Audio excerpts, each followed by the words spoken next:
Hello po. Magandang umaga po sa ating lahat, sa ating mga kababayan na nakikinig sa aming mga pagkilos ngayong araw. Malinaw po ang nabanggit ni Kong Sara Ilago. Ang panawagan natin ay palayain si Mary Jane Veloso. Clemency para kay Mary Jane Veloso na mahigit o kulang 2 dekada na po na ang paghihirap na dinadanas niya. Kwento nga ng kanyang mga magulang, baby pa ang kanyang mga anak. Ngayon, mga binatilyo na. Ganito po, kalala ang kahirapang dinadanas ng mga kababayan nating mahihirap. Kaya po, laging kasama ang kadamay sa pagpapanawagan sa mga pagkilos para sa pagpapalaya kay Mary Jane Veloso at sa pagpapanagot sa lahat ng mga taong nasa likod ng kanyang paghihirap. Kitang-kita po natin kung ano na nga po ba ang kalagayan sa ating bansa.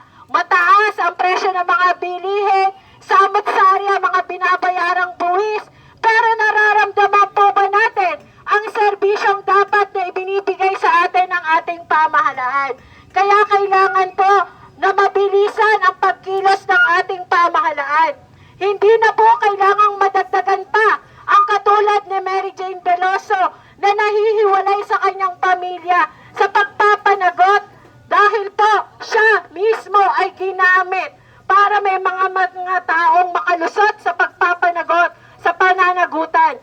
Kaya po, kaisa kami, lalo na po ngayon, na tumitindi ang mga nagaganap sa mga komunidad, mga mararahas na demolisyon, sa panununog. Ito lang kung pagpasok ng 2026, halos nasa 2 sunog ang nagaganap sa ating bansa kada araw. Imagine niyo po yung mga paghihirap na yan na nagtutulak sa mga kababayan natin na ilagay sa bingit ng alanganin ng mga buhay nila para lang buhayin ang kanyang pamilya.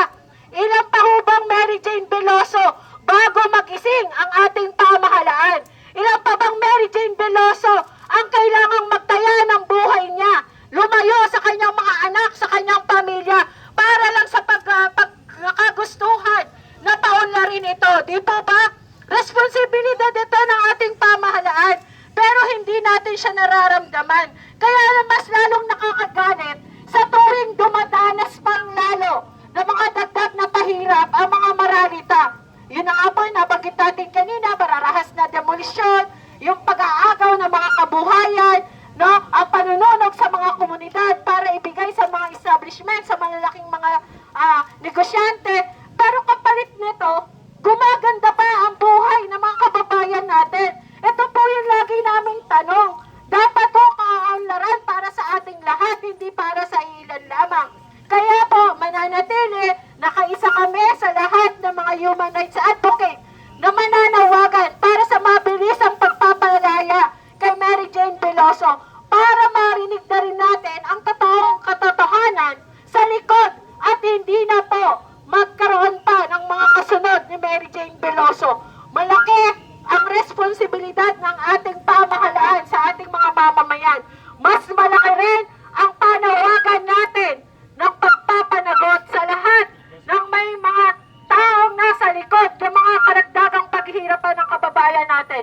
Hindi po ito panahon para tumigil tayo sa pag-iingay. Ito po ang panahon para mas lalo tayong mag-ingay. Hindi tayo dapat makontento lamang, no?